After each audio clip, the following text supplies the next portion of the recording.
말씀하시면에 오신 여러분을 환영합니다. 안녕하세요. 저는 김묘성입니다. 네, 여러분 반갑습니다. 생명사랑교회 함은동 목사입니다. 네, 반갑습니다. 차동민입니다. 네, 반갑습니다. 반갑습니다. 오늘 저의 어떤 의상에 비슷한 느낌도 들어요. 푸른 계열. 그래요? 아닌가요? 맞아요. 더워가지고. 그쵸. 갑자기 날씨가 너무 더워졌어요. 네, 그래서 어떻게 찾아 있다 보니까 비슷하네 진짜. 반팔 입으셨네요, 근데. 네, 반팔. 저는 이게 중간으로 시스루, 중에는 긴팔. 네, 맞습니다. 네. 저 얇은 긴팔입니다. 한 주를 잘 보내셨을 텐데 숙제. 네. 당신의 선악과는. 당신의 선악과는 제 선악과를 말씀드리기 전에 먼저 여러분들의 선악과 그 댓글을 좀 말씀드려야 될 것 같은 네, 생각이 들던데요. 많이들 다셨더라고요. 네. 하나님을 잊지 않는 것이라고 어떤 분이 올려주셨고요. 그리고 나의 선악과는 안 그러려고 하는데 마음속에서 불쑥불쑥 고개를 드는 자녀에 대한 욕심이다. 부모들, 한국 부모님들 대표적인 특징이죠. 네. 요거에 대해서 해석해 주실 거 있으세요? 어떤 해석이라고 해야 되나? 그냥 어떤 말. 팁? 네. 네. 근데 그렇죠. 자기가 이루지 못한 거를 네. 자녀에게 투영해서 이루고 싶은 마음들이 있거든요. 네. 맞아요. 자녀는 그래서 곧 자기예요. 네. 나중에 이제 우리가 살짝 다루긴 할 건데 하나님이 아브라함이 100살의 아들을 얻거든요. 네네. 근데 그 100살이 얻은 아들이 17살쯤 됐을 때 와서 나한테 바치라 그래. 맞아. 황당한 하나님인데 그쵸. 근데 그게 정말 하나님이 그 아들을 바치라고 한 거는 사실은 아브라함이 자기는 이제 나이가 먹었잖아요. 네. 그러니까 아들을 통해서 자기의 모든 거를 쏟는 거 아니야. 그러니까 아들을 바치는 거지만 사실은 자기를 바치는 거거든.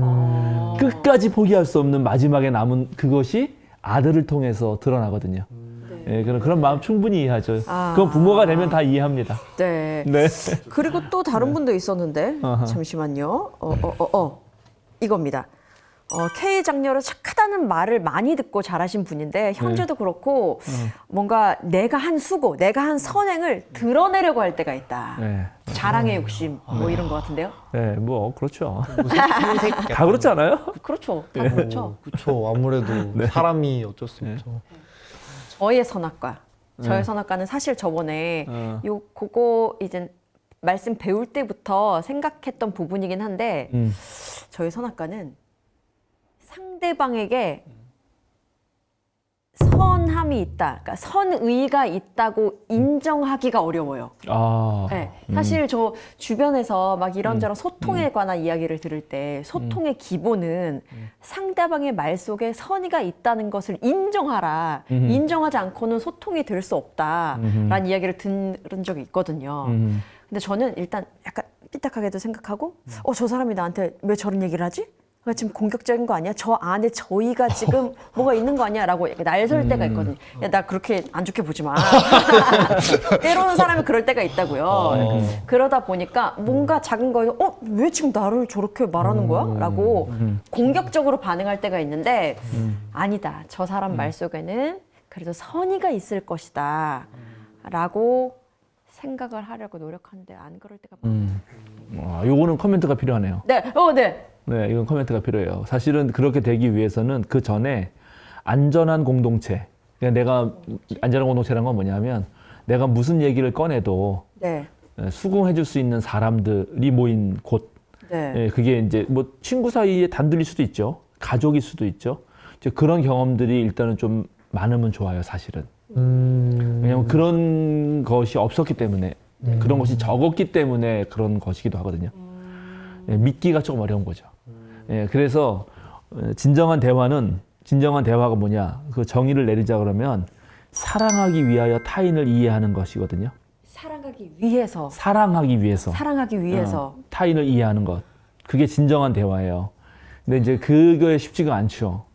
그런데 우리가 어릴 때부터 대화를 하면서 꼬투리 잡거나 그다음에 판단하거나 조언해주기 하거나 한술 더 뜨기 뭐 이런 식의 대화들을 많이 들어왔기 때문에 이 사람을 사랑하기 위해서 충분하게 이해하려고 노력해보는 대화를 사실은 많이 해보지 못했거든요. 그래서 이제 그런 게 쉽지가 않은 거예요. 네. 그래서 주변에서 너는 참 되게 바른 이야기를 잘한다, 용기가 있어 라고 얘기할 때 있는데 전 그 약간 그 이야기를 할 수 있는 원동력이라고 해야 될까요? 그게 네. 항상 부정적인 것에서 출발하더라고요. 나는 이 관계가 흐트러져도 그 각오가 돼 있어. 각오가 돼 있기 때문에 이야기를 하는 거야. 라고 해서 이야기를 잘할 수 있었거든요. 근데 좀 나이가 들어갈수록 좀 달라지더라고요. 네. 이 이야기를 통해서 우리가 관계가 발전할 거야 라는 마음가짐으로 시작을 해도 용기가 생기더라고요. 그렇죠. 그래서 조금씩 달라지고 있어요, 목사님. 사랑하기 위하여. 사랑하기 위해서 이해하도록 하겠습니다. 좋습니다. 아유, 우리 그 지난번에 질문해 주셔가지고 저렇게 댓글 달아주시니까 저도 보고 아주 참 좋았습니다. 종종 이런 이벤트 같은 비슷하게라도 좋습니다. 많은 그런 여러분 호응 부탁드립니다. 네. 자, 우리 지난주 잠깐 복습하자면요. 지난번에는 에덴 동산 배웠죠. 네. 에덴 동산의 가장 큰 그 다른 고대 제국 세계의 그런 이야기와 다른 점은 인간이 노동으로만 지음받았는데 하나님이 사람을 에덴 동산에 두신 거는 물론 에덴 동산에서 노동을 하게 하려고 하는 거예요. 땅을 갈 사람이 없었으므로 땅이 황폐했다 그랬으니까 하나님의 창조적 행위를 나를 대신해서 똑같이 할 사람을 에덴 동산에 두신 거거든요. 그런데 그렇게 하기 전에 먼저 휴식, 충분히 쉬게 하셨다. 이게 차이가 있고 그리고 또 그렇게 함으로써 하나님이 참 보기에 좋았다고 하는 그 아름다운 세계를 그대로 유지할 수 있었다는 거죠. 그게 참 에덴 동산의 상당히 뜻깊은 일 아닌가 싶어요. 그러니까 우리가 일만 너무 하는 게 아니라 충분히 쉬고 또 일하면서 우리의 삶이 잘 유지될 수 있고 이런 게 참 오늘날 에덴 아닌가 그 생각 하나 하고 근데 에덴이 다 좋은데 왜 하나님이 선악과를 만들었나 이제 그 얘기 했죠. 그래서 우리가 당신의 선악과 얘기를 한 거예요. 우선 선악을 알게 하는 나무의 열매는 먹지 말라 할 때 그 금지 명령이 주는 의미가 있다. 그거는 우리를 자유로운 존재로 지음받았다는 걸 오히려 증명한다. 먹지 말라고 하는 거는 먹어도 되고 안 먹어도 되는 그런 자유가 이미 있다는 거. 그죠? 그래서 자유가 있다고 해서 또 기억해야 될 거는 뭐든지 다 할 수 있는 건 아니다. 반드시 해서는 안 되는 게 있다. 그쵸. 그게 사람이라면 그런 거 아닙니까? 사람이라면 해서는 안 되는 행동이 분명히 있죠. 그쵸, 예, 분명히 있습니다. 그것은 이제 최악이 사실 전쟁 같은 건데요. 그런 거. 그리고 이제 마지막으로 그렇게 금지 명령의 어떤 존재가 있음으로써 우리가 당신의 선악과 했지만 선악과를 볼 때마다 나의 존재, 정체성을 확인하게 되고 또 하나님이 창조주시다는 걸 또 기억하게 되고 그죠? 지난번에 말한 대로 이건 내 집이 아니었지. 이거 내가 만든 게 아니었지. 맞아요. 예, 그렇게 된다. 자, 그 정도입니다. 오늘은 창세기 2장 18절부터 25절입니다. 여기도 아주 짧은데 그런데 의외로 할 얘기가 많아요. 여러분 쫙 읽고 이거 우리 동민군이 읽어주시고 네네. 그 다음에 한번 여기서 무슨 얘기를 하면 좋을지도 생각하면서 네. 읽어주십시오. 네, 알겠습니다. 주 하나님이 말씀하셨다. 남자가 혼자 있는 것이 좋지 않으니 그를 돕는 사람 곧 그에게 알맞은 짝을 만들어 주겠다. 주 하나님이 들의 모든 짐승과 공중의 모든 새를 흙으로 빚어서 만드시고 그 사람에게로 이끌고 오셔서 그 사람이 그것들을 무엇이라고 하는지를 보셨다. 그 사람이 살아있는 동물 하나하나를 이르는 것이 그대로 동물들의 이름이 되었다. 그 사람이 모든 집 짐승과 공중의 새와 들의 모든 짐승에게 이름을 붙여주었다. 그러나 그 남자를 돕는 사람 곧 그의 짝이 없었다. 그래서 주 하나님이 그 남자를 깊이 잠들게 하셨다. 그가 잠든 사이에 주 하나님이 그 남자의 갈빗대 하나를 뽑고 그 자리는 살로 메우셨다. 주 하나님이 남자에게서 뽑아낸 갈빗대로 여자를 만드시고 여자를 남자에게로 데리고 오셨다. 그때 그 남자가 말하였다. 이제야 나타났구나. 이 사람 뼈도 나의 뼈, 살도 나의 살. 남자에게서 나왔으니 여자라고 부를 것이다. 그러므로 남자는 아버지와 어머니를 떠나 아내와 결합하여 한 몸을 이루는 것이다. 남자와 그 아내가 둘 다 벌거벗고 있었으나 부끄러워하지 않았다. 네, 여기까지입니다. 자, 이 본문을 읽고 어떤 생각들이 드시나요? 좀 하고 싶은 얘기들이 막 떠오르는 게 있나요? 네. 네. 오자마자. 무성 장군님. 굳이 왜? 굳이 왜 뭐? 갈빗대 하나를 빼서 만드셨을까? 그냥 충분히 그냥 다 아무것도 없는 상태에서 만드실 수 있었는데 예. 왜 남자에게서 갈빗대 하나를 떼서 그거를 활용하셔서 만드셨을까? 가 궁금하다. 네. 좋아요. 이거 좋은 질문이에요. 오늘 핵심적으로 다룰 것 중에 하나입니다. 예스. 왜냐면은 이거 또 많이 물었거든요. 유대인 랍비들이 왜 머리뼈가 아닌가? 왜 발뼈가 굳이 아닌가? 갈비뼈인가? 왜 굳이 갈비뼈인가? 갈뼈가 많으니까. 요것도 일리가 있는. 왜 그 눈이 아닌가? 왜 입이 아닌가? 막 이런 식으로 막 말하기도 했어요. 그럴 수도 있겠네요. 예, 그것도 좋아요. 네. 이거는 맨 처음에 하나님이 이 창세기 2장 창조 이야기에서 사람을 만들 때, 즉 첫 번째 사람 만들 때, 저는 여기 남자 여자라고 이렇게 되었지만, 저는 뭐 그렇게 부르고 싶지 사실 않거든요. 그러면 어떻게 해요? 첫 번째 사람, 두 번째 사람. 아. 그러니까 여기에 번역된 거 하나, 남자에서 나왔으니 여자라고 부를 것이다라고 된 것도 네. 원어로 보면 이시에서 나왔으니 이시하라 하리라. 말놀이를 한 거예요. 그래서 만약에 우리말로 하면은 번역을 저보고 하라면 그냥 그런 말 안 쓰지만 사람에게서 나왔으니 살람이라 하리라. 뭐 이런 식이야. 약간 변화를 약간 주는 것 변화를 주면서 그러니까 이게 꼭 성적인 남자 여자 뜻하는 거는 꼭 아닌데 그러나 이제 어쩔 수 없이 내러티브 상은 그렇게 갈 수밖에 없긴 없어요. 그래도 이제 성의 문제보다 더 중요한 게 있다. 예, 그렇습니다. 무슨 얘기 하다가 하여튼 어쨌든 갈비뼈. 네. 좋아요. 갈비뼈. 동민군은 이거 보면서 뭐 의문이라든지 느낀 점이라든지 있을까요? 일단 주 하나님이 이제 여자를 남자에게 데리고 오셨다고 했는데 그 뭐 어쨌든 뭐 이게 여기서 보면 이게 돕는 사람 그의 짝이 없었다. 네. 약간 요런 게 꼭 뭘 돕는다. 그러니까 뭐 일을 하는 건 남자라고 했는데 왜 갑자기 오호. 네, 그런 부분에서 왜 데리고 오셨는지가 맞아요. 좀 이해가 조금. 좋습니다. 네네. 그것도 아주 좋아요. 그러니까는 이게 옛날 번역, 개역 개정판이나 개역 한글판을 보면은 거기 처음에 18절에 읽을 때 우리 새 번역은 알맞은 짝이라고 번역했는데 네네. 옛날 번역은 돕는 배필. 많이 들었어요. 많이 들었죠. 네, 이제 돕는 이거는 배필. 맞아. 이건 이제 우리 무성장군이 그렇죠. 기존 교회를 오래 다니셨기 때문에 네. 그 전에 쓰던 그 교회에서 쓰던 개역 한글판, 개역 개정판 성경은 돕는 배필. 근데 여기서도 돕는 사람이라는 그렇게 표현이 써놨어요. 있는데요. 네, 그렇게 써놨죠. 네, 그래서 이러면은 그러면은 뭐 지금 여자가 남자 뭐 시중이나 드는 네. 그런 존재가 되는 거 아니냐. 그리고 실제로 그렇게 이해해온 그런 방식으로 이해해온 역사가 아주 길고요. 1000몇백 년 동안 그렇게 이해해 왔고요.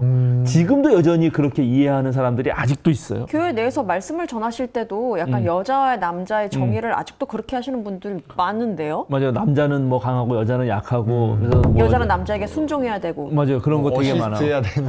그렇죠. 그렇죠. 그래서 이제 그런 얘기들을 오늘 본격적으로 할 겁니다. 네. 잘했어요. 그럼 아싸리 바로 이제 아싸리? 바로 들어가지 뭐. 바로 좋습니다. 바로 들어갑시다. 그래서 여기 일단 18절에 우리가 주 하나님 말씀하셨다 하고 남자는 이때 남자는 그 아담이에요. 아담. 네. 그러니까는 근데 아담이니까 그 아담 개인이라고 말하기보다는 저는 그래서 사람 통칭하는 사람으로 봐야 된다. 그때 왜 아담을 가지고 세 가지로 볼 수 있다 그랬죠? 네네. 그냥 사람 전체. 그 다음에 그냥 남성 전체. 그리고 그 다음에 고유 명사로서 개인 아담. 근데 저는 사람으로 봐야 되는 게 좋다고 생각이 드는 거예요. 네. 사람은 혼자 있는 게 좋지 않다. 네. 이게 중요하다는 거예요. 이게 혼자 뭘 할 수가 있나? 예를 들어서. 뭐 그런 상호작용도 없고 관계로 인한. 그렇죠. 기억하실까 모르겠는데 창세기 1장은 하나님이 시스템을 창조하는데 아주 관심을 가지셨다면 창세기 2장은 좀 관계를 창조하시더라. 그러면 사람이 과연 혼자 뭔가를 할 수 있는가라고 물어보는 거죠. 그런데 자, 우리 기억 잘 하셔야 돼요. 창세기 1장에서 하나님이 사람을 만드시고 자신의 형상대로 만들고 남자 여자를 동시에 만들었죠. 그리고 그 다음에 주신 축복 명령문이 있었잖아요. 뭐하라 이렇게 있어 5개. 뭐였죠? 생육하고 번성하라. 네. 땅에 충만하라. 그 다음에 정복하고 다스려라예요. 그런데 생각해 보면 그 앞에 처음에 생육하고 번성하라가 혼자가 됩니까? 안 되죠. 안 되죠. 안 되는 거예요. 네. 그러니까 그 하나님이 인간에게 줬던 축복문이 가능하려면 짝이 있어야 되는 거예요. 그래서 이거는 벌써 초반부터 뭐냐면 인간에게는 공동체가 필요하다라는 말입니다. 인간은 개인적 존재가 아니라 공동체적 존재라는 거예요. 왜? 인간은 연약한 존재니까. 그래서 여기서 쓰는 말들의 아까 뒤에 사람에게서 남자에게서 나왔으니 여자에게 나왔다. 여자라 부르는 것이다. 이시에서 나왔으니 이시아라 부를 것이다.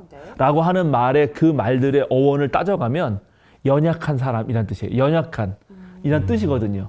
나중에 또 우리 아담이 사람을 뜻한다 그랬는데 그거 말고 에노시라는 말도 나오거든요. 사람을 뜻하는 말로. 그것도 연약하다는 말이에요. 근데 다 찾아볼 거예요. 그러니까 연약한 사람들이에요.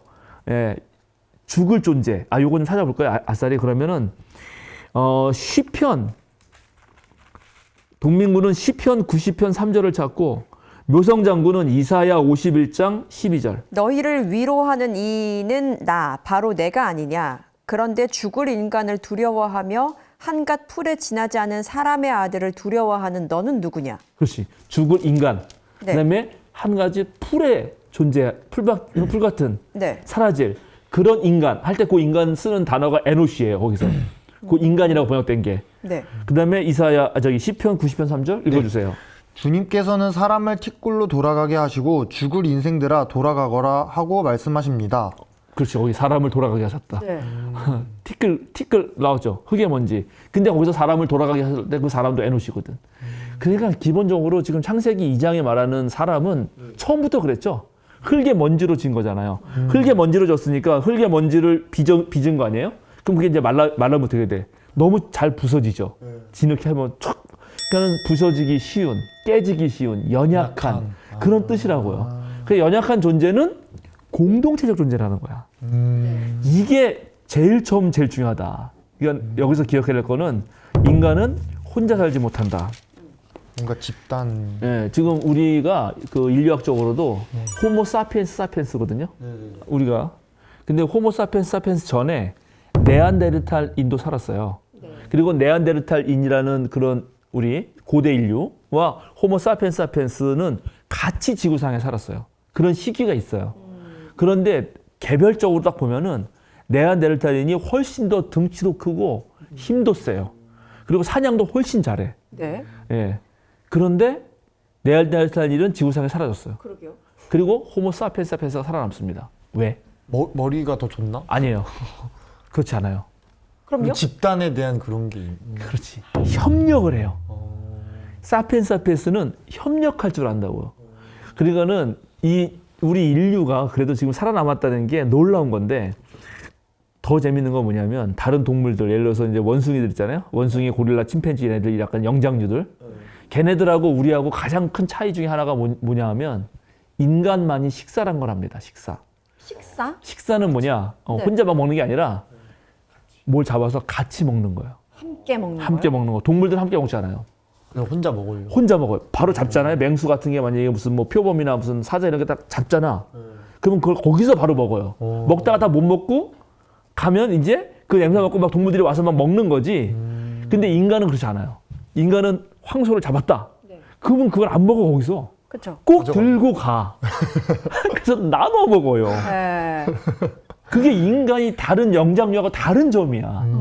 그러니까 이게 아주 초기부터 협력을 해야지만 사냥을 할 수가 있고 사냥한 건 반드시 먹어야지만 살아남을 수 있다는 것을 배운 거고 그런 유전인자가 있는 놈들만 살아남은 거지. 협력이 중요합니다. 그리고 협력이야말로 앞으로 4차 산업사회를 살아가는 최고의 인재를 기르는 1차적인 가장 중요한 첫 번째예요. 네. 자, 그러면 협력이 영어로는 콜라보레이션이거든. 콜라보레이션을 하려면 어떻게 되는 줄 알아요? 협력을 하려면 내가 만약에 내가 무성장군하고 동민군하고 같이 일을 하려면 협력해서 일하려면 첫 번째 뭐가 돼야 돼? 뭔가 대화. 그렇지. 말이 통해야 돼. 그러니까 협력을 하려면 당연히 그런 사람들 사이에서는 커뮤니케이션이 돼야 돼요. 네. 자, 두 번째 C가 나왔어, 그지? 첫 번째 콜라보레이션, 두 번째 커뮤니케이션이 돼야 되지? 그래서 협력을 하려고 서로 얘기를 해. 야, 어떻게 일하지? 하고 얘기를 하다 보면 뭐가 생기는 줄 알아요? 동민군은 동민군대로 달리 살았고 난 나대로 달리 살고 무성장군은 무성장군 삶이 있기 때문에 이 셋이 막 얘기를 하다 보면 부딪히기도 하지만 컨텐츠가 생겨요. 컨텐츠. 왜냐하면 내가 모르는 걸 얘는 알고 있고 그렇죠. 내가 아는 걸 또 얘는 또 모르고 이렇게 해가지고 엄청 많은 컨텐츠가 생겨요. 네. 그래서 자, 협력을 하다 보면 대화를 해야 되고 대화를 하다 보면 엄청 많은 컨텐츠가 생긴다. 근데 컨텐츠가 많다고 좋은 건 아니거든. 그중에 중요한 컨텐츠를 골라내야 돼요. 네. 그래서 그 컨텐츠를 골라내는 과정에서 크리티컬 띵킹, 크리티컬 티킹. 비판적 사유가 생긴다고. 잘 기억해야 돼 지금. 비판적 사유, 그지? 그래서 이거를 분석할 줄 아는 거지. 아, 이 컨텐츠 중에 이건 좋고, 아, 요건 쓸모 있고, 요거는 다음에 지금은 어렵고 나중에 될 것 같고. 네. 그리고 그런 비판적 사고에서만 뭐가 나오냐? 크리에이티브 이노베이션이 나옵니다. 그래서 창조적 혁신이 나와서 우리가 그 창조적 혁신을 가지고 뭘 만들어내잖아요. 그러면 그때 바로 컨피던스, 자신감이 생겨요.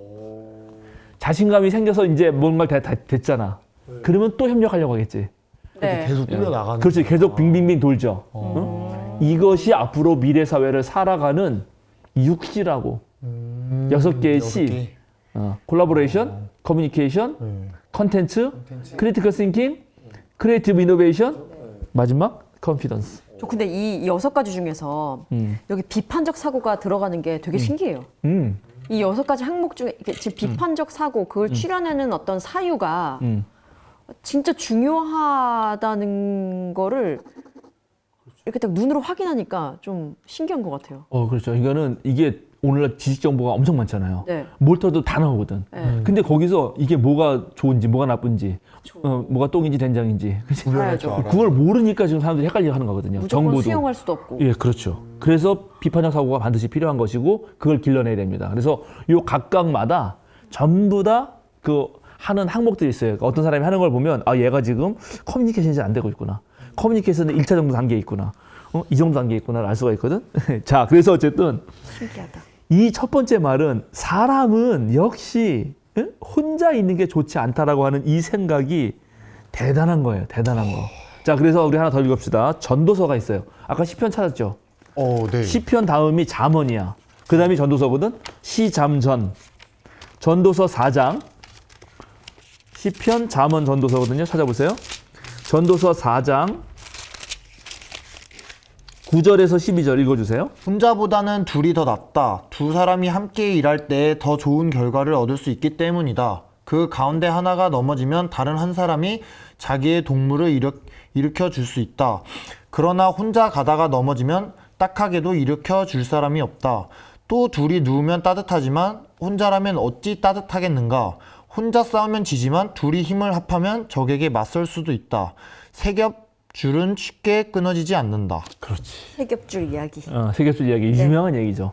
근데 이게 사실은 이게 만만치가 않아요. 왜냐면 요즘에 전부 이게 약간 뭐랄까. 개인의 예, 혼자도 살 수 있다고 핵개인의 시대라고 하면서 얼마든지 기계의 도움을 받아서 혼자 살 수 있을 것 같은 그런 환상을 약간 심어주거든요. 오늘. 그리고 모든 인간은 다 자기를 좋아하니까 자기 애적 존재예요. 그러니까 남들이 자기를 맞춰주길 원해. 내가 누구에게 맞춰주는 것보다는 니네가 날 맞춰줘. 이걸 다 원하거든. 근데 그런 사람들이 모이면 절대 하나가 될 수 없잖아요. 네. 함께 할 수 없지. 협력이 안 돼. 다 전부 네가 나한테 맞추려고 하니까. 그래서 그런 애들은 친구가 없어요. 근데 그런 애 중에 갑자기 맞춰주는 친구, 즉 콜라보레이션을 잘하는 친구가 생기잖아요. 그럼 전부 그 사람한테 몰리겠지. 네. 그리고 현대는 사회가 복잡해지고 매우 빠르게 변하기 때문에 이거를 혼자 감당할 수 있는 거는 앞으로는 불가능해요. 어떤 천재도 혼자는 못합니다. 네. 예, 근데 이런 걸 같이 생각해 볼 때 그런 얘기를 벌써 창세기의 2장에서는 하고 있다. 그래서 찾는 거예요. 이제 알맞은 짝을. 일단 알맞은 짝을 찾는데 첫 번째 그래서 하나님이 어떻게 했죠? 들의 모든 짐승과 공중의 모든 새를 흙으로 빚어서 만드셔서 사람에게 이끌고 오셨어. 그러니까 동물들을 한번 갖다 줘본 거야. 네. 사람의 짝이 동물이 될 수 있나. 그런데 결과는 어떻게 되냐면 20절 뒤에 보면 그러나 그 남자를 돕는 사람 곧 그의 짝이 없었다. 네. 그러니까 동물들은 사람의 짝은 될 수가 없다는 거야. 네. 첫 번째는. 그건 왜 그럴까요? 말이 안 대화도 통하니까. 안 되고. 그렇죠. 아까 말한 짝이 되려면 콜라보레이션이 되려면 그리고 콜라보레이션이 돼서 하나님이 만드신 에덴 동산을 가꾸고 돌봐야잖아요. 휴식도 하고 노동도 하고 이걸 지속도 시켜야 되는데 그걸 동물들하고 하거나 할 수가 없다는 거야. 그 동물들의 차이는 뭐냐면 여기 보면 자 동물들도 하나님이 분명히 흙으로 빚어서 만듭니다. 네. 사람하고 똑같아요. 동일 재료예요. 근데 동물들에는 뭐가 없지? 피. 아니 피는 당연히 있겠지. 뭐지? 영혼, 숨. 그렇지 수음이 없지. 하나님이 후 불어주는 수음이 없다고요. 네. 살아 있지만 하나님의 수음이 있는 건 지금 아니란 말이죠. 그래서 살아 있다고 해서 모두가 내 친구가 될 수 있는 건 아니에요. 살아 있는 존재라고 해서 하나님의 수음이 들어간 존재여야 되는 거지. 하나님의 수음이 들어간 존재여야 나의 짝이 될 수 있는 거예요. 네. 그래서 두 번째 사람 만들 때 흙으로 만들지 않고 이미 하나님의 숨이 들어가 있는 그 존재에서 재료를 취한 거예요. 하나님이 흙으로 만들어서 또 부러지잖아. 네. 근데 아싸리 들어가 있는 걸 예, 이제 나중에 나옵니다. 이제 간편하죠. 알겠어요. 제가 일단 두고 볼게요. 네, 이 정도 재밌죠. 네. 이제 일단 그렇게 되고, 근데 여기서 재밌는 걸 보면은 이 하나님의 숨이 없는 애들을 데리고 왔더니 너무 짜게 대발했더니 인간이 한 게 뭡니까? 동물들을 어떻게 했어요? 이 사람이 이름을 지어줬어요. 이름을 줬습니다. 네. 이 이름을 진다는 거는 엄청난 일입니다.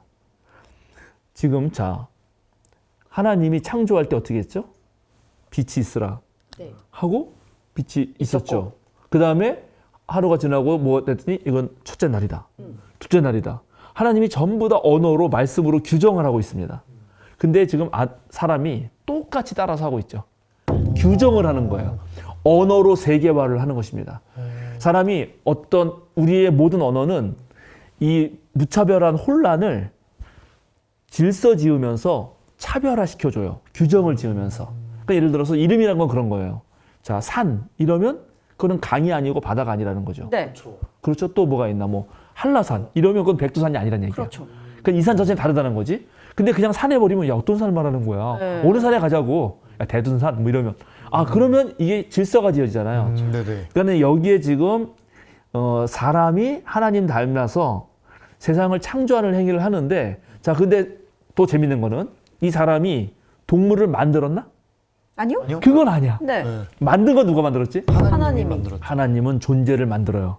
그러니까 하나님이 존재를 만드는 거를 못 건드려. 그건 건드릴 수가 없어. 네. 그것을 넘어서지 않는 범위에서 그런 각종 동식물들을 규정짓고 세계화 짓는 역할을 사람이 한다.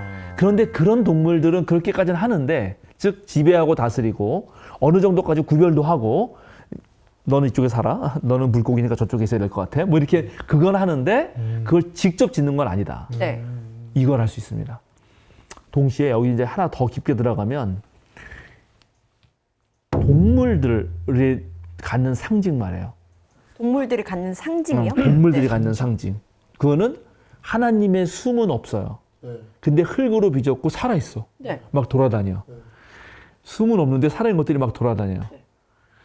그런 것들이 있으면 어떨까? 사람들에게. 뭔가 위협이 되지. 네. 좀비가 그렇잖아. 살아있잖아. 근데 막 돌아다니잖아. 얘네들이 활동하면서. 그러니까 여기서 동물은 어떤 면에서 약간 깊게 좀 생각해 보면 이건 동물성을 뜻하는 걸 수도 있어요. 그러니까 하나님의 어떤 수음이 들어가서 이렇게 인격적인 대화를 할 수 없는 존재 있는데 살아있는 거는 어느 정도 조절돼야 되는데, 그런 부분이 우리에게 있어서도 동물성 같은 거라는 거지. 동물성은 규정지어서 이거를 잘 조절해야 돼요. 자, 근데 이제 이걸 이렇게 생각해 보면 여기서 하나 더 들어가야 되는데, 언어가, 감정에 대해서 우리 언어가 세밀한 사람들이 있어요. 네. 예. 말에 대해서. 예, 말이. 예를 들어서 만약에 어떤 애가 이제, 근데 어린아이들은 이렇게 합시다. 어린아이들은 아직 언어가 숙달되지 않아 가지고 어떤 걸 느꼈을 때 그걸 세밀하게 표현할 줄 몰라요. 네. 그래서 유치원 갔다 와서 갑자기 얘가 그러기도 하거든. 엄마한테 와서, 아빠한테 와서, 엄마 나 죽고 싶어 이래. 극단적이야. 6살짜리 아이가. 네. 근데 걔가 정말 그렇게 죽고 싶은 게 아니야. 그렇죠. 마음이 안 좋아 그냥.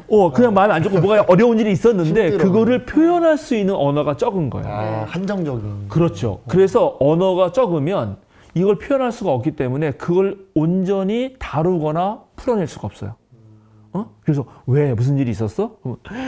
내 누구가 있는데 내가 누굴 좋아하는데 뭐 A, B를 노랑방 걔를 좋아하는데 걔가 나랑 안 놀아주고 쟤랑만 놀아. 그러면 그때 그렇구나, 너 많이 서운했구나. 그치. 이렇게 서운이라는 표현. 서운이라는 표현, 거기서 서운했구나. 학습을 그렇지. 그 친구랑 놀 때 너 마음이 많이 아팠어, 힘들었어, 좀 슬펐어. 이렇게 많은 언어를 해주면 네. 얘 마음이 그 언어 때문에 풀어집니다. 그러니까 이게 무슨 말이냐면 동물성을 다스릴 때도 마찬가지예요. 우리 언어가 더 세분화되고 세밀화되면 우리의 동물성은 이제 이 내가 주체할 수 없는 어떤 감정에서 올라오는 거거든요. 이렇게 생각해 보면 지금 이 아담이 동물을 이름을 지어줬다. 이것을 더 깊이 우리에게 남아있는 동물성, 우리가 아직 지적이나 이성적으로 제어하지 못하는 많은 알 수 없는 그 미묘한, 그래서 우리가 늘 말하는 내 맘 나도 몰라. 내가 왜 이런지, 내가 그때 그까지 말았어야 되는데 내가 그때 갑자기 왜 소리 지르고 왜 그랬지? 뭐 이런 거 자기도 모르게. 네. 응? 그죠? 그냥 한 마디 편하게 해주면 되는데 이게 또 사람 사귀어보면 또 금방 알죠. 그렇죠. 이런 것까지 이게 말하는 거다. 그러나 결론은 어쨌든 뭐라고요? 결론은 사람은 동물과 같이 짝이 될 수는 없다. 네. 그래서 여기 이제 문제는 그 다음에 그래서 남자를 돕는 사람 이렇게 돼 있단 말이죠. 그렇죠. 그의 짝이 없었다라는 이렇게 되어 있어요. 그래서 이 20절도 그렇고 아까 18절도 알맞은 짝이라고 했지만 그 위에 돕는 사람이라고 돼 있잖아요. 네. 이거의 이제 가장 큰 문제는 여기서 돕다라는 말을 옛날부터 지금까지 계속 시중들다라는 식으로 이해를 왔어요. 그리고 사람이 먼저 지어졌고 그 사람이 혼자 있는 게 안 되니까 협력하는 존재, 공동체적 존재이니까 또 한 사람을 만들어줬는데 그걸 그렇게 이해하지 않고 남자가 먼저 만들어졌고 여자가 뒤에 나왔으니까 지위가, 그리고 여자는 이 첫 번째 남자를 도와줘야 되는 존재니까 마치 여자가 더 떨어지는 것으로 이해해온 역사가 있어요. 후순위 같은 느낌. 당연히 후순위. 네네. 자, 그게 노골적으로 있는데 찾아보겠습니다. 묘성 장군 찾아볼까? 네. 열받겠지만 찾아주세요. 고린도전서 11장 7절에서 9절. 그러나 남자는 하나님의 형상이요 하나님의 영광이니 머리를 가려서는 안 됩니다. 그러나 여자는 남자의 영광입니다. 남자가 여자에게서 난 것이 아니라 여자가 남자에게서 났습니다. 또 남자가 여자를 위하여 지으심을 받은 것이 아니라 여자가 남자를 위하여 지으심을 받았습니다. 네, 이딴 식으로 해석했단 말이죠. 네. 여기 영광이란 말은 반영이에요, 반영. 반영. 그러니까는 남자는 하나님의 반영이고 여자는 남자의 반영이라는 거야. 그게 다 이 구절 이런 것 때문에 이렇게 해석을 한 거야. 이 사람들도. 네. 그다음에 이제 우리 동민군 디모데전서 2장 12절에서 15절 찾은 대로 읽어보세요. 여자가 가르치거나 남자를 지배하는 것을 나는 허락하지 않습니다. 여자는 조용해야 합니다. 어허. 그 남자 그거밖에 없어요? 12절에서 15절까지. 15절까지요. 네. 사실 아담이 먼저 지으심을 받고 그 다음에 하와가 지으심을 받았습니다. 아담이 속임을 당한 것이 아니라 여자가 속임을 당하고 죄에 빠진 것입니다. 그러나 여자가 믿음과 사랑과 거룩함을 지니고 정숙하게 살면 아이를 낳는 일로 구원을 얻을 것입니다. 이게 완전히 고대 사회, 가부장적 사회에서 여자는 정숙하게 살면서 애만 낳으면 된다. 이런 출산의 목적을 위해서만 오로지 존재하는 느낌의 말이 성경에 똑같이 있다고요. 그 문제의 원흉이 여자고. 예, 여기 왜냐면 이제 뒤에 가면은 이제 하와가 그 선악과를 네, 따먹거든. 아. 이제 그건 내가 다음에 그게 아니라는 걸 또 알려줄 거예요. 그건 다음 주인데 어쨌든 이 말씀을 가지고 근데 이렇게 성서에도 해석을 하니까 이제 초대 교부들 뭐 이제 유명한 교부들 있어요. 뭐 터툴리안, 영어 터툴리안인데 테르툴리아누스, 그 다음에 뭐 아우스티누스, 그 다음에 종교개혁자 루터 깔뱅이들까지 전부 다 이렇게 해석을 한 거예요. 그런데 그게 그 뜻이 아니다. 어떤 뜻일까요? 이게 그 뜻이 아니에요. 여기에 이제 돕는 배필, 알맞은 짝, 공동번역에는 그의 일을 거둘 짝 이렇게 번역을 했는데 근데 이거를 그래도 가장 정확하게 번역하려고 노력한 그 한글 성경은 천주교 성경인데 천주교 성경은 그에게 알맞은 협력자라고 번역했어요. 협력자. 알맞은 협력자. 그래서 이제 예를 들어 굿뉴스 바이블이라는 영어 성경이 있거든요. 거기는 suitable companion. 슈터블 컴패니언? 예, 그러니까 적당한, 적절한 컴패니언, 동료. 그게 되는 거죠. 그 다음에 컨템포러리 잉글리시 버전으로 번역하는 그 영어 성경이 있는데 컨템포러리니까 현대죠. 현대 영어 버전인데 거기에는 suitable partner. 사실 그게 맞는 거거든. 이게 구약 성서에서 이 협력자라고 여기 돕는 배필, 돕는 짝이라고 번역한 거는 에제르라고 하는 단어예요. 근데 에제르라는 단어가 구약 성경에 21번 쓰이거든. 네. 근데 그 중에 15번을 언제 쓰이냐면 도움이 필요한 사람이 하나님한테 나 도와주세요 할 때 쓰이는 단어예요. 자, 찾아볼게요. 몇 개만. 신명기 33장 7절. 그가 유다를 두고서 이렇게 말하였다. 주님, 유다가 살려달라고 부르짖을 때에 들어주십시오. 유다 지파가 다른 지파들과 다시 하나가 되게 하여 주십시오. 주님, 유다를 대신하여 쌓아주십시오. 그들의 원수를 치시어 그들을 도와주십시오. 그들을 도와주십시오. 네.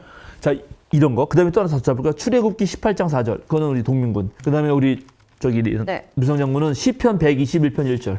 또한 아들의 이름은 엘리에셀인데 이 이름은 그가 내 아버지의 하나님이 나를 도우셔서 바로의 칼에서 나를 건져주셨다고 하면서 지은 이름이다. 그렇지. 나의 아버지 하나님이 나를 도우셔서. 이게 네. 무슨 말이죠? 네네. 시편 121편 1절? 1절이요? 121편 1절. 1절. 내가 눈을 들어 산을 본다. 내 도움이 어디에서 오는가? 도움이. 도움. 그러니까 이럴 때 도움은 거는 시중 드는 게 아니라고. 그렇죠. 약자가 강자에게 나 도와주세요 하는 거예요. 네. 자, 그러면은 자, 아담을 돕는 배필이라 그럴 때 누가 센 거야? 배필이요. 그렇지. 두 번째가 센 거예요. 두 번째가. 그러니까 얘가 부족하니까. 네. 그래서 여기서는 사실은 그런 돕는다는 의미가 동등하게 마주 서 있어서 서로가 서로에게 뭔가 어려울 때 도움이 되는 자란 뜻입니다. 배필이라는 건 짝이니까. 그래서 이게 거기 히브리어로 보면은 에제르 케네그도라고 이렇게 딱 번역이 되어 있는데 그건 커레스펀딩 서로 마주 대하고 있으면서 서로가 서로에게 도움을 주는 상대라는 뜻이에요, 정확하게. 그러니까 이게 한쪽이 어디에 치중드는 게 아니라 아까 말한 대로 인간은 연약한 존재니까 그리고 공동체적 존재니까 혼자서는 다 할 수 없으므로 서로 상대가 돼서 돕는 것이다 라는 말이었다는 거죠. 그런데 이 다른 동물은 그렇게 안 됐다는 거지. 자, 그래서 이제 그런 짝을 만들기 위해서 하나님이 어떻게 했느냐. 하나님이 남자를 깊이 잠들게 했어요. 그리고 그가 잠든 사이에 이 잠이라는 게 고대 사회에서는 참 신기한 거예요. 지금도 그렇지? 잠든다는 거 신기하지 않아요, 여러분? 네. 뭔가 되게 전 신기해요. 정말 신기해. 우리가 잠을 잘 자야지 또 운동도 잘하고 삶이 좋거든. 근데 잠든 사이에 과연 무슨 일이 벌어지는 건가? 그치? 잠에서 막 우리가 꿈도 꾸잖아. 근데 그 꿈은 진짜 같잖아요.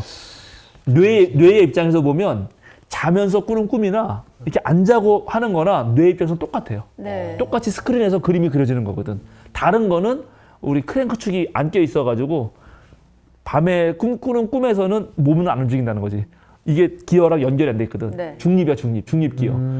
그것만 다를 뿐, 뇌는 똑같아.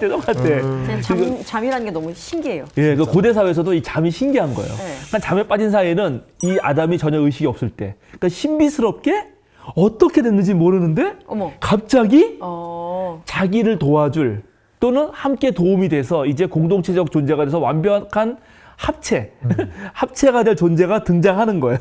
네. 자, 그런데 그 남자의 갈빗대 하나를 뽑고 그 자리를 살로 메꿉니다. 그죠? 네. 그리고 그 하나님이 남자에서 뽑아낸 갈빗대로 여자를 만드셔요. 여기 이제 만드신다고 나와 있지, 22절에. 네. 그런데 만드셨는데, 자, 우리가 여기는 어떻게 했나? 7절, 2장 7절. 2장 7절이요? 예, 우리 저기 성경 한번 읽어주세요. 주 하나님의 땅의 흙으로 사람을 지으시고 다르지. 여기 어떻게? 땅의 흙으로 사람을 그다음에 만드시고 아니잖아. 지으시고 이게 다른 단어라서 이렇게 애써 그래요? 다르게 쓴 거야. 이게 재밌죠. 이 지으시고라고 할 때 그 단어는 정말 진흙으로 이렇게 막 해가지고 짓는 거예요. 네.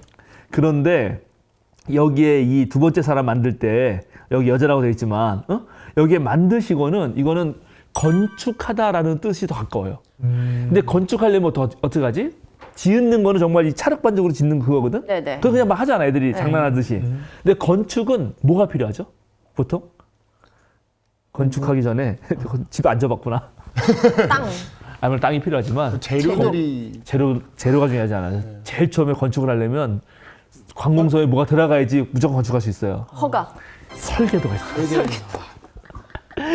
진짜 하나를 맞추지를 못하는구만. 그러니까 이거는 하나님이 계획적으로 설계도를 그려가지고 만드는 거예요. 네. 아까 땅의 흙으로 그 사람 지을 때는 첫째 사람 지을 때는 그냥 이렇게 쪼물락쪼물락 해가지고 후 분 거라면 이건 그게 아니라는 거야. 훨씬 더 계획적입니다. 예. 그래서 갈빗대로 이제 짓는 거죠.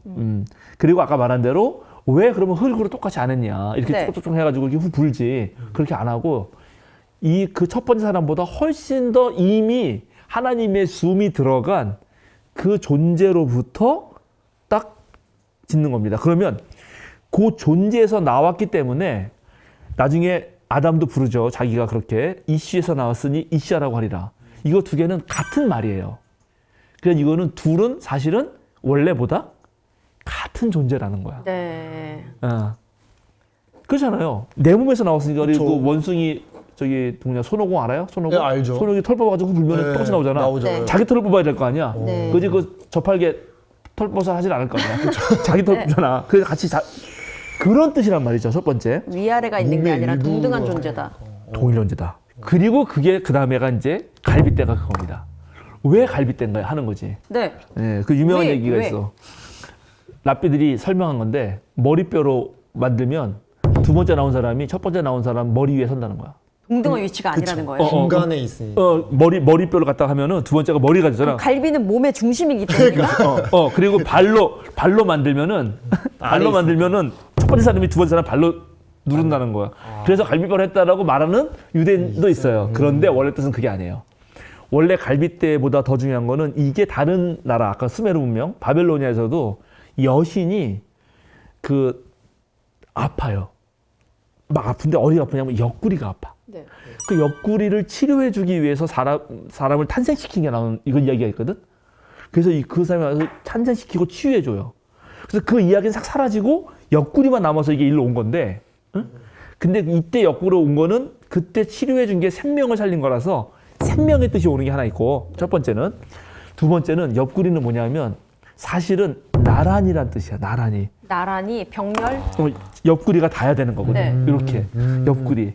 그러니까 얘는 둘이 이렇게 붙어야 된다는 거지. 머리로 하면 머리 위에 서는 거잖아. 여기서 누르는 거고, 발로 하면 발 밑에 있는 거고, 옆구리 갈빗대는 이렇게 붙어 있는 거다. 그러니까 이 둘은 완벽하게 동등한 존재라는 뜻입니다.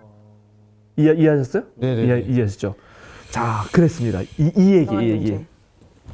절대로 여자가 뒤늦게 나왔다고 해서 비쳐나거나 못났거나 한 것도 아니다. 네. 돕는 배필이라는 거 돕는 말도 보면은 보통 약자가 강제에게 요청하는 거지. 그쵸. 그러니까는 아담을 돕는다는 거는 아담이 약하다는 뜻이다 오히려. 예, 그렇게도 말할 수 있는 거다. 그러나 원래 뜻은 그게 아니라 동등한 컴패니언. 아주 마주하는 그러한 협력자였다라는 걸 기억하시죠. 자, 그래서 나타났습니다. 하나님이 데리고 왔어요. 근데 남자는 이제 몰랐잖아. 잡는 사이였으니까. 네. 갑자기 이제 그리고 나타나고. 외로웠잖아요. 네. 혼자 있는 게. 하나님이 그 마음을 들어서 봤잖아. 그래서 있는데 갑자기 등장한 거지.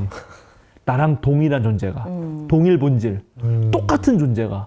저 동물들에게 내가 이름을 지어줬으나 그들과는 함께 일할 수 없었어요.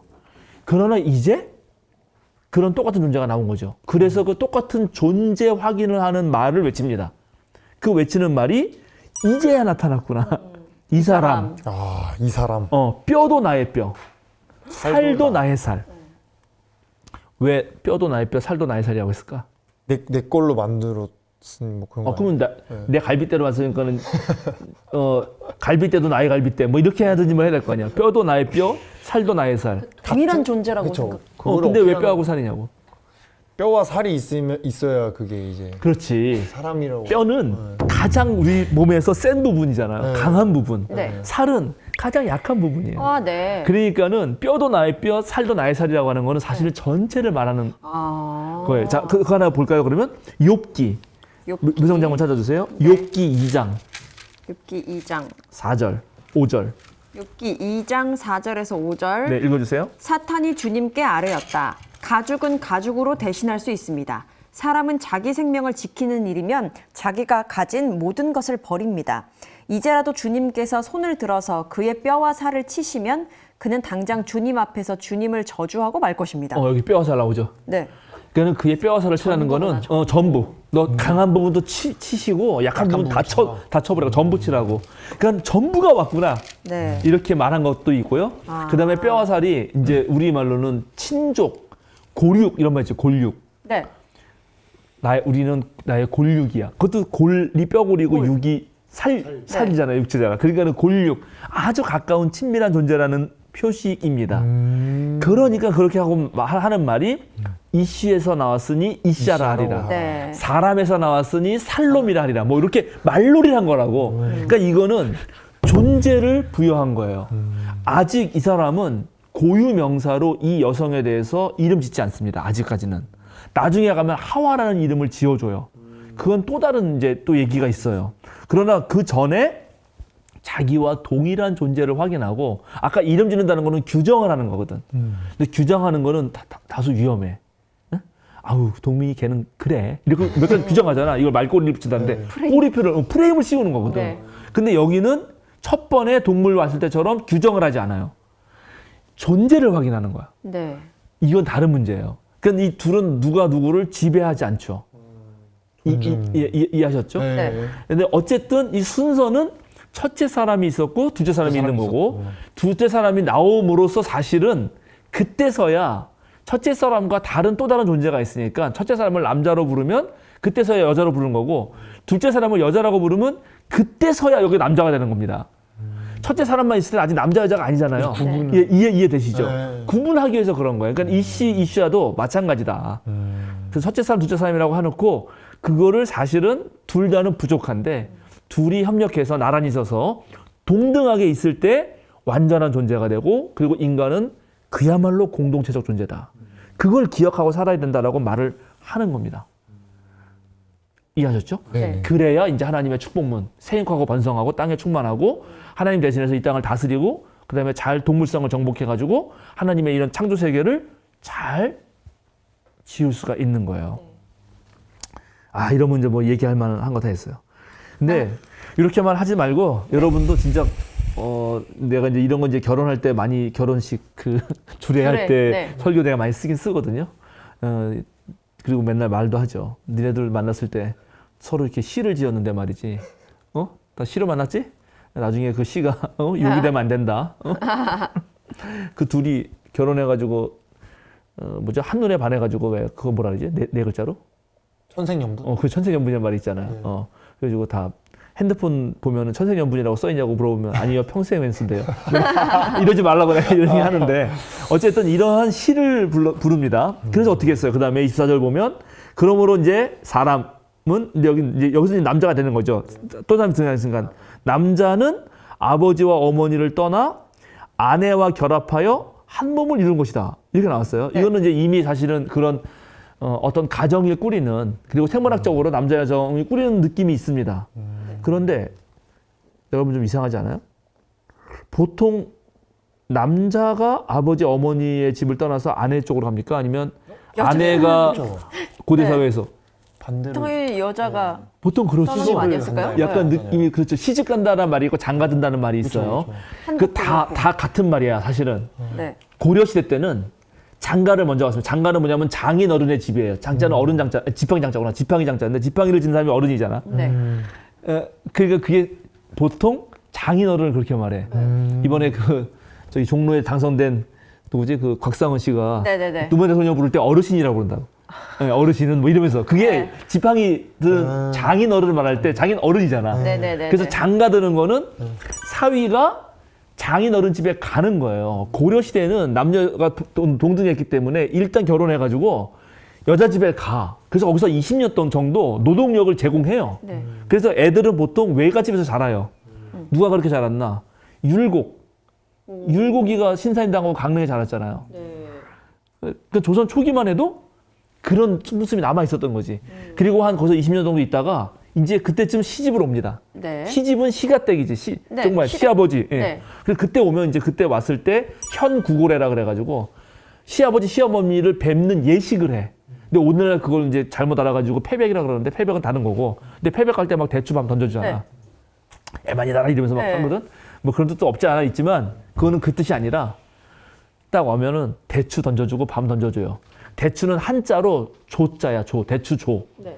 그다음에 밤은 밤율자거든. 네. 밤율. 네. 근데 그 대추 조자와 밤율자는 어떤 글자랑 통하냐 하면 일찍조.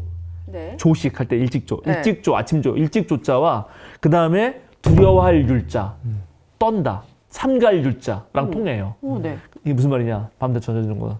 너 그동안 친정에서 네 맘대로 살았는데 시댁 왔으니까 아침에 일찍 일어나서 밥하고 몸 조심하고 삼가 두려운 마음으로 살아라. 엄격한 말이야, 엄격한 말. 시아버지, 시어머니가. 그러니까 웰컴 투 시월드.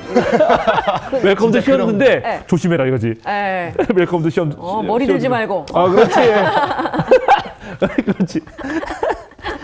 아이고. 그런데 여기는 지금 남자가 떠나는 걸 되어 있으니까는 이거는 고대 사회의 모계 사회를 반영합니다. 모계 사회. 예, 그러니까는 모계로 이어지던 사회에 어떠한 반영이 있어요. 재밌게도. 어쨌든 그러나 이제 핵심은 뭐 그런 모계 사회를 반영한다 하더라도 결국 독립해야 되는 거죠. 하나의 성인이 된다는 거는 부모로부터 독립해서 전혀 다른 타인과 만나서 그 타인과 새로운 가정을 만들 때야 이제 독립하는 것이죠. 예, 그걸 말하는 것입니다. 그죠? 그리고 여기 결합하여란 말 있잖아요. 네. 이 결합하여란 말도 이거 히브리어로 보면 이거 엄청나게 그 리얼한데 오, 그래요? 접착체로 붙이다는 뜻이에요. 어머. 왜 우리가 이제 병에도 쓰이거든 이 단어가 병에도. 네. 근데 우리가 병이 들러붙었단 말 쓰지. 네네네. 이 그렇죠. 병이 들러붙어가지고 떠나질 않아. 이 감기가 들러붙어서 그 들러붙었단 말이야. 어머. 그 정도로 딱 붙어 있어야 딱 붙어 있어야 된다. 정말 왜 그래야지 완전체가 되니까. 와. 그런 말이에요. 그리고 이제 한 몸이 된다는 거는 아까 말한 공동체를 회복해야 되는 거고, 네. 그다음에 지속적인 일체감을 가져야 된다는 거죠. 한 몸을 이룬다는 건 지속적으로 지속적인 일체감. 일체감. 지속적인 일체감을 가지려면 성적인 것만으로는 되지 않습니다. 성적인 것도 매우 중요한데 정서적, 그다음에 정신적, 그다음에 대화도 통하고 뭐 어떤 경우는 영적 교류 같은 것도 있어야 되겠죠. 맞아요. 예, 그런 게 있어야 진짜 와 너랑 나랑은 진짜 우리는 하나다 이런 느낌이 들겠죠. 예. 자 그렇게 해서 되는 거고요. 마지막으로 근데 그 남자와 그 아내가 둘 다 벌거벗고 있었으나 부끄러워하지 않았다. 여기 부끄럽다는 말이 중요합니다. 부끄러움은 다른 말로 하면 이제 수치심이잖아요. 수치심. 수치심은 언제 발생합니까? 뭔가 내가 보이고 싶지 않은 거를 그렇죠. 보였을 때. 와, 그게 정확한 말이에요. 그러니까는 타인, 수치심은 타인의 시선과 관련이 있어요. 타인의 시선. 그래서 타인의 시선을 전혀 신경 쓰지 않을 상황이 됐다는 거죠. 이 둘은. 그게 진짜 하나인 거죠. 서로가 서로의 시선이 서로에게 전혀 별로 영향을 주지 않은 상태. 의식하지 않는. 예, 상태입니다. 이 재미있죠? 예, 좋습니다. 재밌어요. 네. 이제 이 정도 하면은 오늘 할 얘기는 정말 네. 다 했어요. 이제 그래서 다시는 이 본문을 가지고 말이야. 뭐 여자가 뭐 남자한테 잘해야지, 뭐 시중 네. 들어야지, 여자가 다 또 죄를 진데다가 남자가 먼저 태어났고 니네는 둘째잖아. 너희가 떨어지는 애들이야. 이렇게 반대라니까 반대. 아까 전에 그 주례 말씀하셨잖아요. 네. 근데 목사님들께서 주례를 보실 때 항상 하시는 말씀이 우리 자매님은 형제님에게 순종해야 하고. 근데 그게 나쁜 말은 아닌데 서로 순종하고 서로를 존중하는 거. 근데 약간 여자는 순종하고 남자는 뭐라고 하죠 보통? 사랑입니다. 사랑. 네. 뭐 네. 그렇게 얘기를 많이 했던 것 같아요. 그게 성경에 나와요. 아. 에베소서에 보면은 네. 그게 그 묘한 바울이 그래도 그거 되게 잘 말한 건데 뭐냐면 하나님이 교회를 사랑하듯 맞아요. 너는 사랑하고 네. 그다음에 너는 교회가 주님께 순종하듯 순종하라고 말을 해요. 네. 그렇게 일단 말을 해줘야 당대 가부장제 사회에서 그래도 저놈은 우리 편이구만 이렇게 생각을 해. 네. 그런데 그 다음에 어떻게 하냐면 설명을 하는데 그래서 주님이 너를 사랑하기 위해서 어떻게 했지? 죽었지? 그렇죠. 그 얘기를 막 한참 해. 네. 그거 안 죽으면 너는 사람도 아니야. 막 이런 얘기를 뒤에 막 엄청 해. 네네네. 그래서 저 자식 내 편인 줄 알았는데 아닌데 그렇게 나와요. 그래서 그 에베소서에 있는 말씀 때문에 네. 그것 맞아요, 때문에 맞아요. 이제 목사님들이 열심히 말을 하는 겁니다. 그렇죠. 많이 네. 들었던 것 같아요. 맞아요. 그래서 사랑과 순종이라고. 근데 그걸 바꿔서 사실은 얘기할 수도 있어야 되는 거죠. 그렇죠. 너는 사랑하고 너는 순종해라. 그렇게 적용이 이렇게도. 돼야 되는 거죠. 예. 바꿔서도. 서로. 예, 그게 오늘의 뜻입니다. 나란히. 옆구리는 나란히다. 나란히. 옆구리가 닿아야지 나란히잖아, 진짜. 그렇죠. 이게 되게 재밌죠? 네. 자, 그래서 오늘 이야기는 이런 겁니다. 어땠어요, 동민군? 일단은 좀 이게 제가 이런 얘기도 해도 될지 모르겠는데. 만들었어요. 괜찮아요? 뭐든. 예. 그 최근에 이 넷플릭스 영화를 봤는데 기생수 네. 봤거든요. 맞아요, 봤어. 근데 거기서 보면 이제 그 외계에서 온 애들이 이제 사람은 되게 개인으로 보면 약한 존재인데 집단의 힘이 맞아. 있다. 그래서 맞아. 그 집단의 우두머리로 가야 된다고 해서 막 그랬었잖아요. 그렇죠. 그래서 그런 거 보면서 참, 이런 게 뭔가. 맥을 같이 한다 네, 생각했구나. 이게 그렇죠. 연결이 되니까 좀 되게 신기했어요, 진짜. 그렇죠. 조직. 네. 여기는 조직이 있다. 네, 그 조직은 엄청난 힘을 발휘한다. 맞아요. 근데 그게 마찬가지예요. 다른 세계도 그래요. 개미 마찬가지, 개미. 네네네. 그죠? 개미가 진짜 대단하거든요. 네. 개미의 뇌가 있어요. 개미도 뇌가 없는 게 아니야. 개미도 생각이 있다고. 근데 그게 8바이트 정도밖에 안 돼요. 개인은. 그러니까 8바이트 정도라는 거는 있다 없다. 이렇게 그 정도. 있다 없다. 그럼 벌써 이제 2바이트 날아가잖아. 뭐 예를 들어서 여기가 앞이다 뒤다. 네네네. 이 정도 뭐 알거든요. 와, 그 정도. 신기해. 그런데 얘네들이 모이잖아. 네. 그러면 엄청나게 막 집도 짓고 막 비 오는 것도 알고 막 음식도 나르고 뭐 이게 어떻게 가능하지? 그러게요? 이게 이상하잖아. 8바이트만 있어도 집 짓기가 가능한 거냐? 그래서 이거 학자들이 연구했는데 네, 난왜 못 지어? 결론은 뭐냐면 결론은 얘네들이 모여서 협력하는 순간 이 바이트들이 모인다는 거야. 그래서 그게 공명을 이뤄. 공명. 그게 전체가 되는 거야. 그게 전체가 되는 거야. 그렇다라고 지금 생각을 하고 있어요. 학자들이. 이거 재밌죠? 네. 그러니까 인간도 마찬가지지 사실. 그러니까 모든 거는 앞으로 협력이 중요하다. 어떻게 내가 협력할 수 있는 존재가 될 것인가.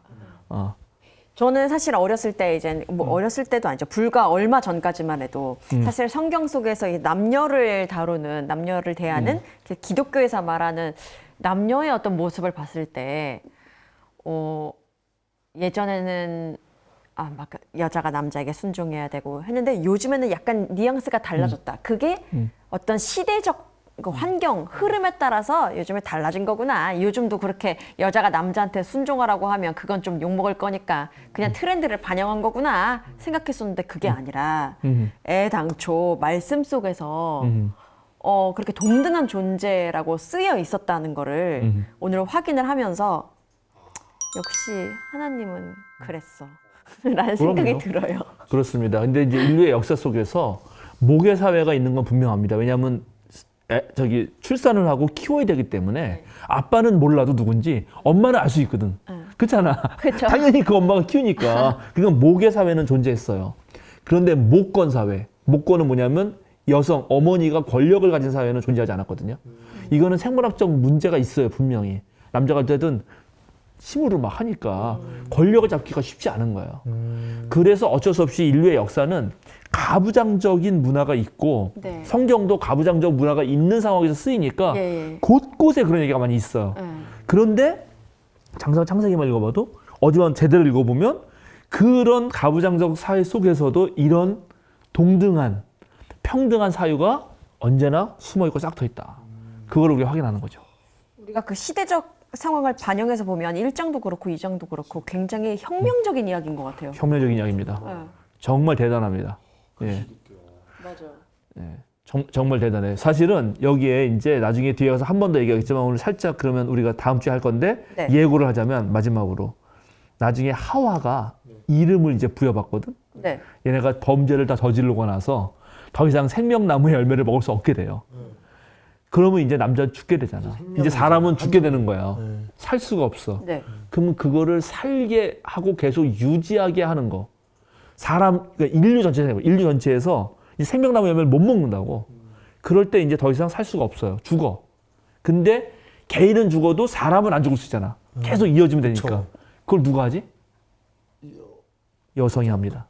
계속 이렇게. 그때 바로 여성이 이름을 얻어. 그 이름이 하와야. 하와의 뜻은 뭐냐? 모든 생명의 어머니. 그러면 그때부터 누가 나중에 나오지? 첫째 사람이 나중에 나오는 거예요. 둘째 사람이 먼저지. 당연하잖아. 네, 그렇죠. 그 다음에 가인, 아벨 막 추서 나올 네, 텐데 네. 얘네들이 다 맨 처음에 조상이 누구야? 엄마야, 엄마. 그렇죠. 바뀌어. 순서가. 근데 그런 걸 말한 인간 뒤에 아무도 없는 거야. 이 네. 성경에서 이것들이 가부장 사회니까. 이해하셨죠? 네. 그래서 사실은 처음에는 비록 사람이 있고 그 다음 존재가 나왔지만 그 뒤에는 이 존재로부터 또 생명이 이어간다고. 여기 없으면 끝나는 거예요. 자, 그렇다는 거 좋습니다. 살짝 얘기해주고 네. 오늘 이 정도로 마치고요. 그 다음에 여기 더 중요한 거는 역시 이제 남녀 이런 걸 다 떠나서 모든 관계에서는 동등하게 나란히가 중요하다. 나란히 있는 것이 중요하고 인간이 자기가 아무리 잘났어도 혼자는 못한다. 함께 해야 된다. 그래서 우리 대통령 큰일 났어요. 지금 함께 하려고 했는데 사람을 못 구하셔가지고 어떡하지? 나란히 하고 싶지 않으니까요. 많은 사람들이 지금. 아유, 큰일 났네. 기도 열심히 해야겠는데. 혼자 했으니 혼자 해봐라 지금 이러고 있기 때문에. 걱정입니다. 네. 자, 그러면 제가 기도하고 마칠까요? 네. 주님 감사합니다. 오늘 우리 두 번째 사람의 창조 이야기를 통해서 사람은 정말 공동체적 존재라는 것, 너와 나의 관계가 서로 협력하고 또 그렇게 나란히 딱 붙어 있어서 함께 도움을 주는 존재가 될 때 하나님께서 우리에게 주신 그런 축복, 생육하고 번성하고 땅에 충만하고 우리의 동물적인 것들을 다스려 가면서 이 아름다운 창조 세계를 보존할 수 있다는 사실을 기억합니다. 지금 생태계적으로 너무나 전 세계가 어려움을 겪고 있습니다. 최근에 두바이에서도 엄청난 비가 내려서 많은 사람들이 힘들어하고 러시아도 그런 일을 겪었습니다. 이 모든 일에도 모든 사람들이 협력해서 곁에 나란히 붙어야 되는데 이런 거 생각할 때마다 많은 걱정과 고민이 듭니다. 다시 한번 이 말씀을 우리가 되새기게 하시고 그렇게 해서 우리 모두가 정말 서로에게 도움이 되는 존재로 늘 서게 하여 주시옵소서. 감사드리며 예수님의 이름으로 기도드립니다. 아멘.